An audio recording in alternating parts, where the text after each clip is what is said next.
পাম অয়েলের দাম কমলো প্রতি লিটারে ১৯ টাকা। এতে করে এখন থেকে লিটারে পাম অয়েল বিক্রি হবে ১৫০ টাকা। আন্তর্জাতিক বাজারে দাম কমায় স্থানীয় বাজারেও এই দাম সমন্বয় করা হয়।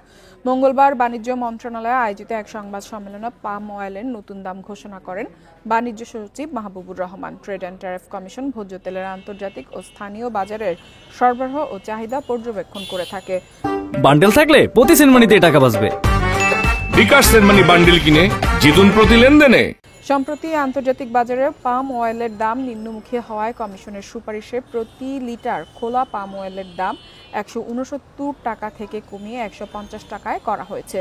তবে সয়াবিন তেল আগের মতন লিটারে ১৮৯ টাকা অপরিবর্তিত থাকবে।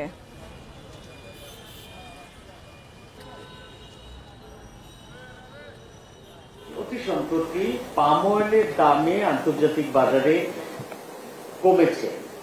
সেই কমের সাথে সামঞ্জস্য রেখে পাম অয়েলের দাম ১৯ টাকা কমিয়ে ১৫০ টাকায় নির্ধারণ করা হয়েছে।